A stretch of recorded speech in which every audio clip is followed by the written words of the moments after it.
आंतरिक जीवन का सच्चा समाधान और संतुलन है सहज सानिध्य।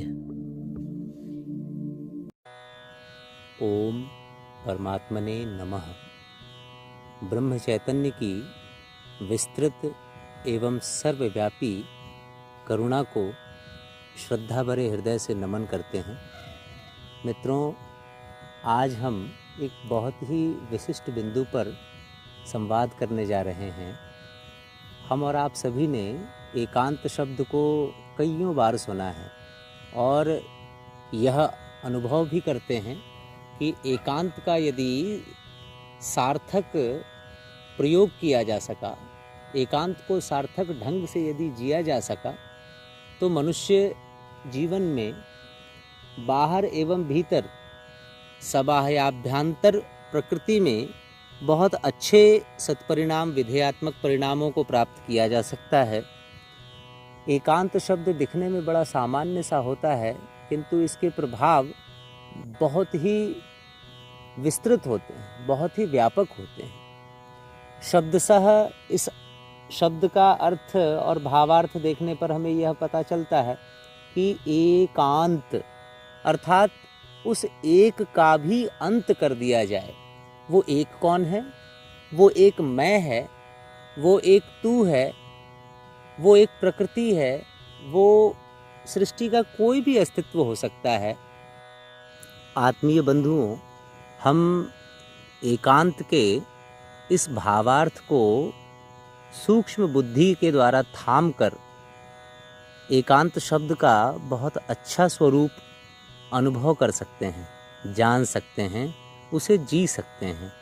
एकांत की सार्थकता जब सिद्ध होती है तो हमें हमारे मूल स्वरूप का बोध हो जाता है। मित्रों, एकांत के फलीभूत होने का सबसे बड़ा सिद्धांत हमें अच्छी तरह समझ लेना चाहिए। एकांत जब द्वंद्व रहित होगा तभी वह फलीभूत हो सकने की स्थिति में आ सकेगा। द्वंद्वपूर्ण एकांत कभी सार्थक परिणाम नहीं दे सकता। अब हमें यह विचार करना चाहिए, हमें यह चिंतन करना चाहिए, हमें यह मनन कर लेना चाहिए कि एकांत को जीने की कला हमें सीखनी है। एकांत को जीने की कला हम कैसे सीखें? हमारी भाव भाषा जो आपकी चेतना को स्पर्श कर पाती है, तो हमारे कहने पर आपको एकांत के लिए कुछ छोटे छोटे से अभ्यास करने का प्रयास कर लेना चाहिए। सबसे पहले हमें ये कोशिश करनी चाहिए कि हम जगत के संपर्क से स्वयं को रोक पाएं। रोक पाने का आशय भली भांति समझने के लिए हमें एक महान संत के द्वारा बोली गई एक छोटी सी पंक्ति पर गहनता से, बड़ी गहराई से प्रतिक्रिया करने का प्रयास करना चाहिए। उन्होंने कहा था, छाड़ी मन हरि विमुखन को संग, जिनके संग कुमति उपजति है, परत भजन में भंग। अर्थात हमें हमारे उद्देश्य की पूर्ति में, जिस लक्ष्य पर हम चिंतन कर रहे हैं, जिस लक्ष्य पर हम अपने आप को गढ़ने जा रहे हैं, निर्मित करने जा रहे हैं, उससे विमुख करने वाला कोई भी अस्तित्व हो, कोई भी हो, अपने एकांत के क्षणों में उससे संपर्क विहीन स्वयं को कर देना चाहिए। ये पहला सूत्र है। और दूसरा, गुड़ और गोबर को मिलाना नहीं है, उसको अलग अलग रखना है। मतलब गुड़ और गोबर से क्या आशय है? गुड़ और गोबर का आशय है जड़ और चेतन। दो भाग होते हैं जो एकांत में चरितार्थ करने पर हमें सटीक परिणाम की ओर ले जा सकते हैं। उद्देश्य एकांत का चिंतन ही होता है। चिंतन की विधेयात्मक क्षमता के द्वारा एक श्रेष्ठ बिंदु पर पहुंचना, यही एकांत का उद्देश्य है। जड़ के साथ अलग सिद्धांत लगते हैं और चेतना के साथ अलग सिद्धांतों का प्रयोग होता है। दोनों के परिणाम बिंदु और निष्कर्ष भिन्न भिन्न होंगे।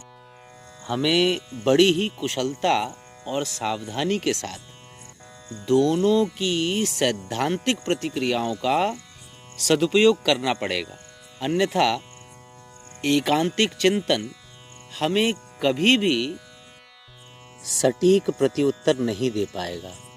मित्रों, सार संक्षेप में हम इतना ही समझ लें कि एकांत ही वह प्रखर बिंदु है, वह चैतन्य सत्य है, वह जागृत सत्य है, जिसका सदुपयोग करके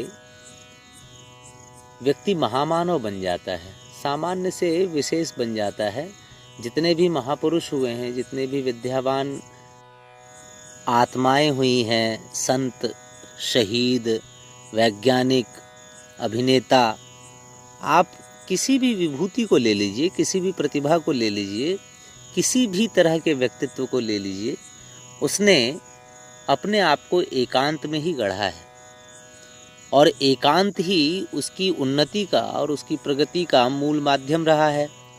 एकांत की शक्ति बड़ी ज़बरदस्त है, बड़ी ताकतवर है, बड़ी क्षमतावान है। मित्रों, हम और आप सभी को अपने एकांत को सही तरह से जीने की कला सीखनी चाहिए, विचार करना चाहिए, चिंतन करना चाहिए कि हम अपने एकांत को किस तरह सार्थक बना सकें, किस दिशा में और किस गति के साथ अपने आप को एकांत से जोड़ने पर हमें ब्रह्मांडीय ऊर्जा का अनुदान मिल सकता है। इस बात पर हम सभी को चिंतन मनन एवं विचार मंथन करना चाहिए।